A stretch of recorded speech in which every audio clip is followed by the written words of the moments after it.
Ever? Bach. Bach is forever, you know what I'm saying? But I was real close friends with Mac Dre, so I have something there for Mr. Thizzle. But those probably two of my favorites. Dude I like right now is Roach Giggs. I don't know if you guys mess with Roach Giggs, but I really like Roach Giggs. Mr. Goomba. Yeah. Good.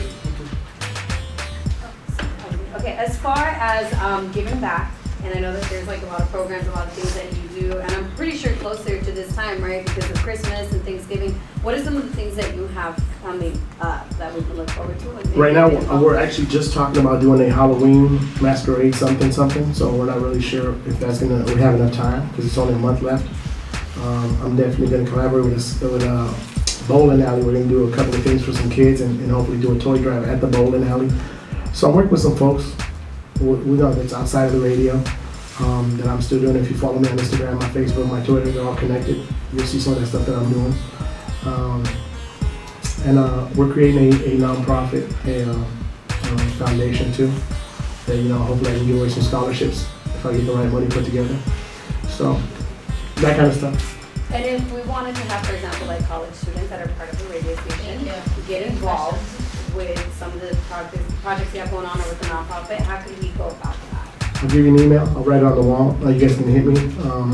I'm definitely going to be doing some stuff. And sure, if you'd like to be a team, I got this crew that I call the Chuy crew, and it's the Chuy crew. So it's like your regular station street team, and then I run my own sort of promotions. So if I'm like out and about and we need to put up some banners, some Chuy banners on the wall, you got a Chuy, you got just KCRH t-shirts. But I got these Chuy t-shirts I put on folks, and we run around with like a little independent Chuy gang, the Chuy crew. And so there's some stuff that we're doing, and I'll give you, I'll put it up in a second. If you guys want to hit me. Would it involve a resume, or would it just be kind of like, hey, like I'm interested, or? Well, me and my brother go through the emails, and so we'll check it and see if you're really serious. I need somebody that's dependable. That can't be like, we're going to be doing this thing Saturday morning at 7 a.m. I need you there at 7 a.m. And you're like, I can make it by 9. Well, that's not what I need. I'll tell you what I'm doing. I'll tell you what I need you. So, and it's not for everybody. There's stuff that you're going to be able to do and stuff that you're not going to be able to do. But I just need a certain amount of commitment to being involved. Okay, thank you. So I noticed a few things in radio. Like I travel to LA a lot, and I hear like Power 106 and compared to the format down there compared to up here, it sounds like radio elsewhere, LA, major cities, compared to here is a lot more funner. That's what I feel out here is missing with radio. Is like it seems like it's a party. Well, I'm going to tell you, because as a visitor, you're going to feel that way because it's going to sound fresh to you. Yeah. But if you spent a whole summer there, you'll realize it's just as repetitive as it is here. Because there's formats and there's program directors here. You guys know that the way you program records and the way they spin, they have to happen about every hour and 10, hour and 20 minutes is the rotation. So that sort of stuff.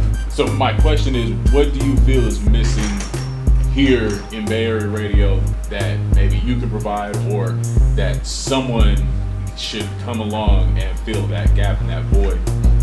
I just feel that back in the day when I used to listen to KSOL and early Cameo, you were able to hear the stuff that I like to hear mixed in with the regular stuff. And I think that now, because that people assume that if you want to hear hip hop, that's all you want to hear. And if you want to hear KBLX, that's all you want to hear. If you want to hear movie, that's all you want to hear. I think there's a station that can happen where they give you a little bit of everything. So I want to be able to hear Earth, Wind & Fire and 2 Chainz, and then maybe an occasional, Mint Condition. You know what I'm saying? So I think that there's a lack of that. Now, like my boss at one point told me, we're not here to educate. I feel that we do, because some folks won't know about the whispers. They won't know about confunction if they don't get exposed to it. You see what I'm saying? Yeah. So that's just me. What's up, right? But see, you know.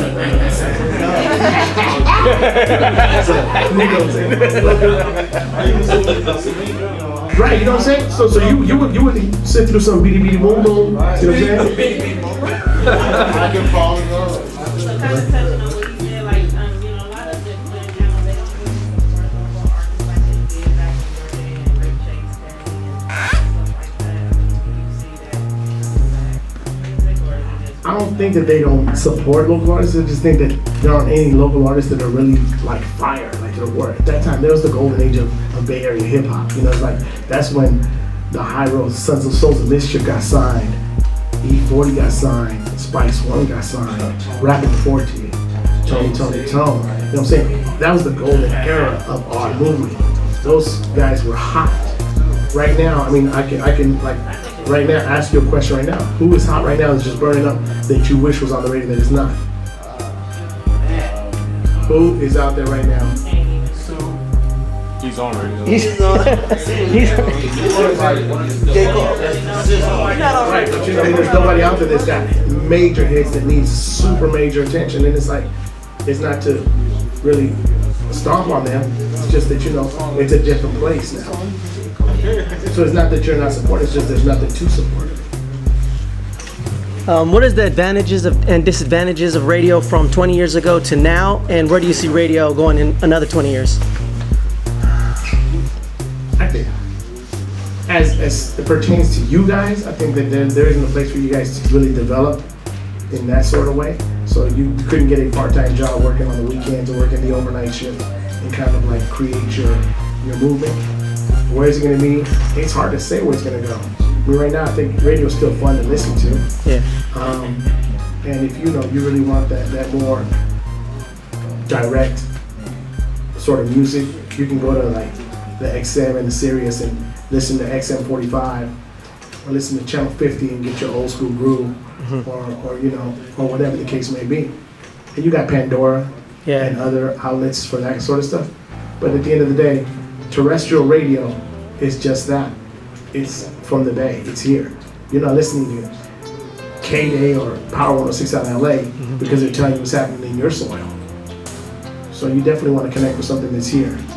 So I don't think that it's going to go anywhere immediately. I just think it's got to find a reconnect one more time. Like, why don't KBL and Wild 94.9 do like more interviews, or do they even still do interviews with artists that's popping right now? Because I think that's why the Breakfast Club is winning right now, because they had Fab go out there and drop his mixtape, and I don't think KBL can interview them on this new mixtape, because he just dropped the mixtape. Depends on your program director. You know, so I mean, their program director is a little more lax and lets them do what they want to do on that level. And they also be putting the interviews on YouTube, so you know, they more connected to the internet, so I don't see that with... But that's because the people here aren't doing that. I didn't want to personally do that, because I personally didn't like that. Like the videos and all that? That's me personally, but, you know, I mean, I've been getting on my boy who used to intern for me. I don't know if you guys know dude, but his name is Dane. This kid used to intern for me. He rocks with all the guys. And I told him, why don't you do these interviews like the Breakfast Club is doing, and we'll put them on our blog, put them on my page, and you get a chance to talk to these dudes. I try to put him on. He just wasn't motivated. So I mean, if you feel like you're that dude, you should be that dude making them interviews and putting them on your site, and then try and bring it to like, yo, I'm doing these interviews, why don't you guys put them on your site? You guys ain't interviewing them anyway. I never really heard of the Breakfast Club stuff since I started seeing them on YouTube, so I'm like, they must be big time. But half that stuff you hear is only online. It's not even on their show. And that's what they got you fooled with. And they don't put the full interview on. Exactly. They don't put a fraction of what you're hearing on YouTube. You're hearing just a piece. You might hear like 2 minutes worth of that interview on the radio. But what you're hearing on YouTube is something that's off air. That's how the internet winning though, because they keep them. Right, but what's that doing for your ratings on the radio? Nothing. Even if you listen to them from here, you're doing nothing for that station. They bringing in more money though. They're not bringing in more money because you're listening to it online. Because you're not in New York.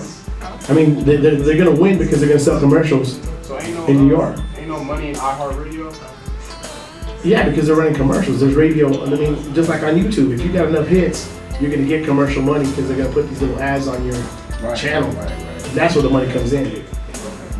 So, I mean, it's all about advertising, dollars and cents.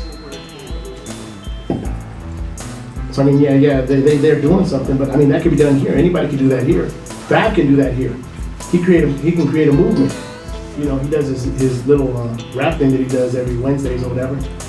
He can do that, put it online, and he could be winning with that. So it's up to the program director, right? program director or just an individual. You could do it, like I said, you could be that next dude. You could be our breakfast club out here.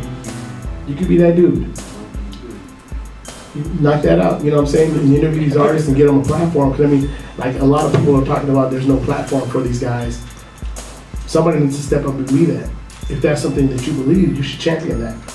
And I'm like 100% behind you. Because somebody needs to do that. Because, you know, all they're doing is stealing our swag and doing it and winning with our swag. Preach. You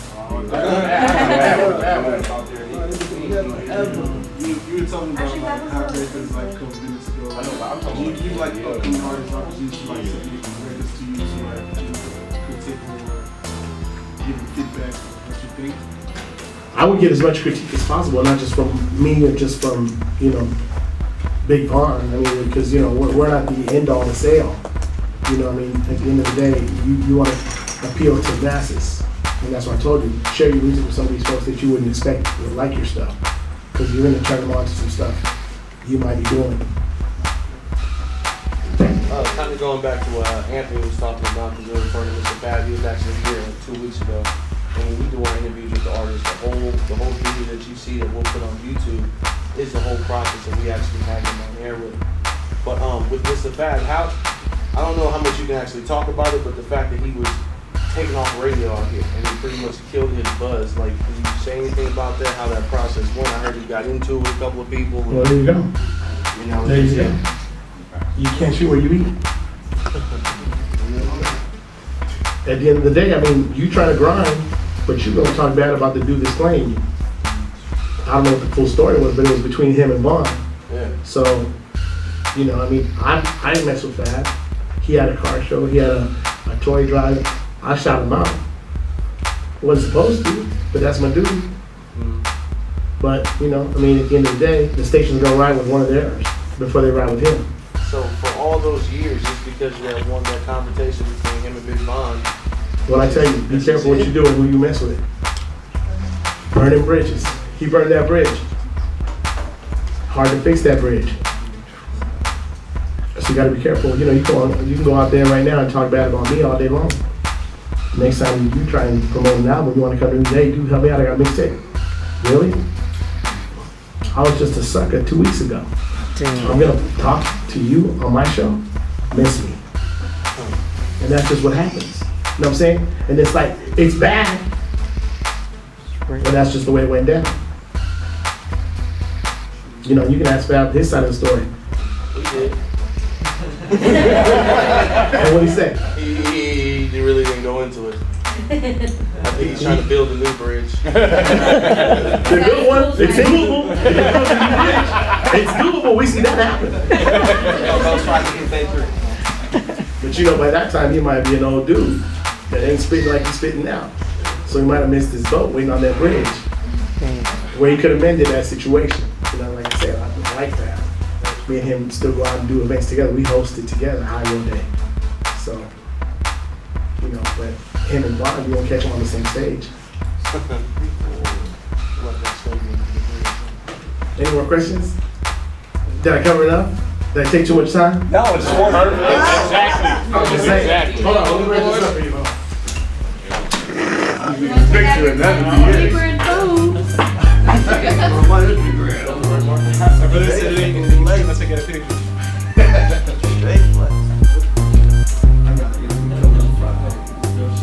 Hey, I still use AOL too.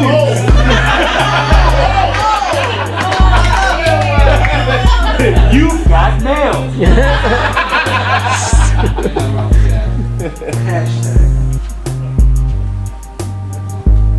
Hashtag is not permanent marker. That'd be hilarious. Give Chuy a hand.